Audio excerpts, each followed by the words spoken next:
Hi, everyone. It's Pastor Peyton. It took me a few minutes of technology today, but I am finally with you, and we'll figure out all the errors of my ways by next week when we're together. But welcome to our multi-ethnic conversations at Christ Church United Methodist.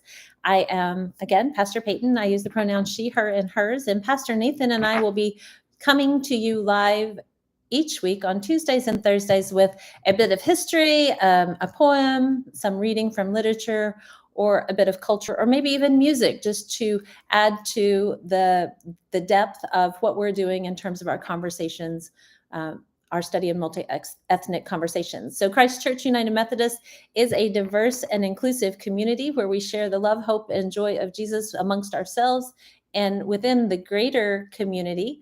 And we're excited to bring these readings to you. Today, I will be reading from this book. There we go. It's called Little Leaders, Bold Women in Black History. And our story today comes from Boston, Massachusetts, and it's about an author, actually a poet, who was 14 years old. Her name is Phyllis Wheatley. And before we get to Phyllis, I want to read you the inscription in the beginning of this book. I think it's pretty amazing. To all the women whose stories are in this book, thank you for being leaders. Thank you for being brave, and thank you for being bold. We are grateful and we are inspired. To all the leaders yet to come, big or little, I cannot wait to hear your stories. And I truly cannot wait to hear your stories.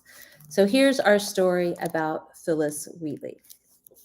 Again, here is Phyllis. I want to share the pictures with you too, because the pictures are always great to add to the depth of our story.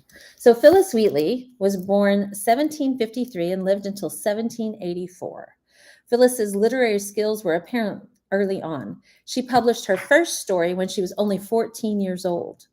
For anyone, this would be a major feat, but Phyllis was enslaved, and so it was truly unique. Her original name, date of birth, and exact birthplace are all unknown. She was only 8 years old when she was taken from her home in Africa and sold to a trader.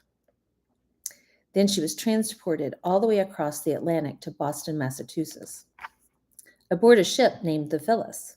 She was then resold to a man named John Wheatley, who purchased her to be a personal servant to his wife. The Wheatleys soon recognized her intelligence and began to nurture it. They taught Phyllis everything from theology to mythology. An education was rare for a woman and nearly unheard of for a woman of color. With the family's backing, she traveled to English to publish her first book, poems on various subjects, religious and moral. She was the first African-American woman poet ever to be published. She corresponded with George Washington and the famous French writer and philosopher Voltaire, who called her a master of English verse. Her work was so powerful that abolitionists used it as an example of intelligence and promise of Black people. In 1767, she was emancipated. Unfortunately, she struggled financially and lived in poverty for the rest of her life. She received a great deal of praise during her lifetime, but validation from white society was integral to her success. That never came. She continued writing, but was not able to find a publisher in America. Her natural talent and body of work live on as fundamental contributions to American literature. This is Phyllis Wheatley, and that's our story for today. So glad you were able to join us, and I look forward to seeing you again next week. And again, Pastor Nathan and I will be joining you on Tuesdays and Thursdays for this time together.